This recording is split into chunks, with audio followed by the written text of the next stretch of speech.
చివరి దశలో భోగాపురం ఎయిర్పోర్ట్ పనులు 2026 జనవరిలో తొలి ఫ్లైట్. జూన్ నాటికి పూర్తి స్థాయి వాణిజ్య కార్యకలాపాలు. మరి ఎయిర్పోర్ట్లకు వచ్చే రోడ్ల పరిస్థితి ఏంటి? భోగాపురం అంతర్జాతీయ విమానాశ్రయం నిర్మాణం శరవేగంగా జరుగుతోంది.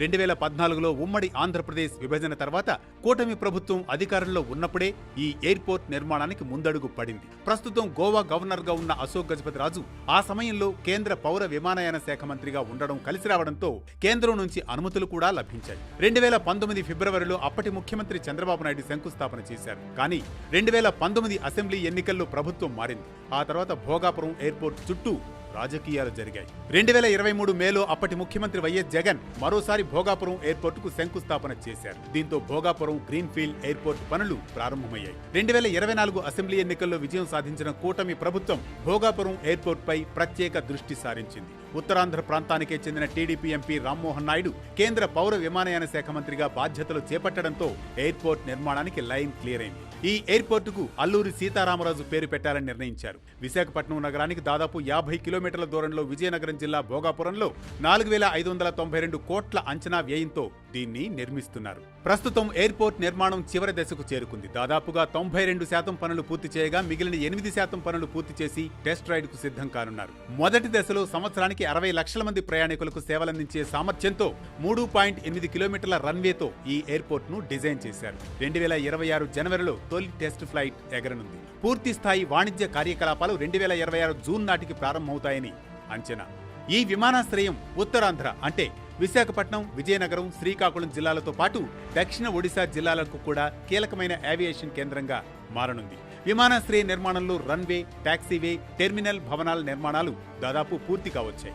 భోగాపురం విమానాశ్రయం విజయనగరం జిల్లాలో ఉన్నప్పటికీ దాదాపు 65% మంది ప్రయాణికులు జీవీఎంసీ ఏరియా నుంచి వచ్చే అవకాశం ఉన్నట్లు అధ్యయనాలు అంచనా వేస్తున్నాయి. నిజానికి విశాఖపట్నం ఎయిర్పోర్టుకు భోగాపురం ఎయిర్పోర్టుకు మధ్య దూరం కేవలం 55 కిలోమీటర్లు మాత్రమే. కానీ విశాఖపట్నంలోని అంతర్జాతీయ విమానాశ్రయం రద్దీగా ఉండడం, విస్తరణకు తగిన స్థలం లేకపోవడంతో భోగాపురం ఎయిర్పోర్ట్ విశాఖ నగరానికి గేట్వేగా మారనుంది. కాబట్టి విశాఖ నుంచి ఎయిర్పోర్టుకు వేగంగా చేరుకోవడానికి సరైన రోడ్డు కనెక్టివిటీ అత్యవసరం. కానీ సరైన ప్రత్యామ్నాయ మార్గాలు లేకపోవడం అతిపెద్ద సమస్య. ప్రయాణికులు ప్రస్తుతం ఉన్న NH-16 పైనే ఆధారపడవలసి వస్తోంది. విశాఖ సిటీ సెంటర్ నుంచి భోగాపురం చేరుకోవడానికి ట్రాఫిక్ ను బట్టి సుమారు 60 నుంచి 90 నిమిషాలు పడుతుంది.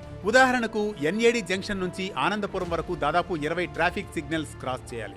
ఆనందపురం నుంచి భోగాపురం వరకు మరో 20 కిలోమీటర్లు ప్రయాణించాల్సి ఉంటుంది. ఫలితంగా పీక్ అవర్స్ లో డొమెస్టిక్ ఫ్లైట్ జర్నీ కంటే విశాఖ నుంచి భోగాపురం ఎయిర్పోర్టుకు చేరుకోవడానికే ఎక్కువ సమయం పడుతుందని ప్రయాణికులు ఆందోళన వ్యక్తం చేస్తున్నారు. మెరుగైన కనెక్టివిటీ లేకపోతే విమానాశ్రయం పూర్తి సామర్థ్యంతో ఉపయోగపడకపోవచ్చుననే అభిప్రాయాలు కూడా వినిపిస్తున్నాయి.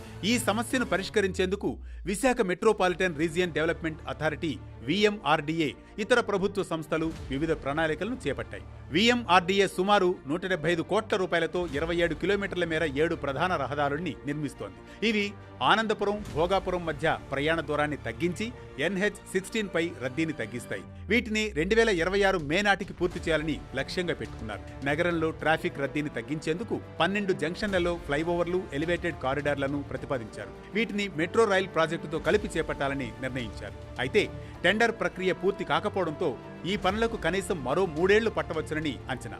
విశాఖపట్నం బీచ్ రోడ్ నుంచి భోగాపురం వరకు 6 లేన్ల కోస్టల్ హైవేకు ఆమోదం లభించింది. కానీ ఇంకా పనులు మొదలు కాలేదు. ఇక పీక్ అవర్స్ లో రద్దీని తగ్గించేందుకు విశాఖలో ఇంటర్నల్ రోడ్ కనెక్టివిటీని మెరుగుపరచడానికి సుమారు 15 రోడ్ల విస్తరణకు VMRDA 390 కోట్ల రూపాయలను కేటాయించింది. అయితే ఇవన్నీ కార్యరూపం దాల్చడానికి సమయం పడుతుంది. ప్రధానంగా భూసేకరణ సవాళ్లు ప్రధాన అడ్డంకిగా మారాయి. 7 మాస్టర్ ప్లాన్ రోడ్ల నిర్మాణంలో ప్రైవేట్ భూముల్ని సేకరించాల్సి ఉంది. ఈ భూములకు బదులుగా ట్రాన్స్ఫరబుల్ డెవలప్మెంట్ రైట్స్ TDR బాండ్లను జారీ చేయడంలో ఆలస్యమవుతోంది. అలాగే అడవివరం, సొంఠ్యాం రోడ్డు వంటి కొన్ని కీలక రోడ్ల నిర్మాణంలో అటవీ శాఖకు చెందిన భూములు ఉండడం వల్ల సమస్యలు ఎదురయ్యే ఛాన్స్ ఉంది. వీటి కారణంగా అత్యంత కీలకమైన రోడ్ల పనులు కూడా ఇంకా ప్రాథమిక దశలోనే ఉన్నాయి. భోగాపురం నుంచి విజయనగరం వరకు ప్రతిపాదించిన 100 అడుగుల రోడ్డు ప్రాజెక్టు కూడా నిధుల సమస్యతో ఇంకా కాగితాలకే పరిమితమైంది. ఎయిర్పోర్ట్ కార్యకలాపాలు త్వరలో ప్రారంభం కానున్న నేపథ్యంలో ఈ కనెక్టివిటీ ప్రాజెక్టులను అత్యంత ప్రాధాన్యంగా భావించి వీలైనంత త్వరగా పూర్తి చేయడం మంచిది.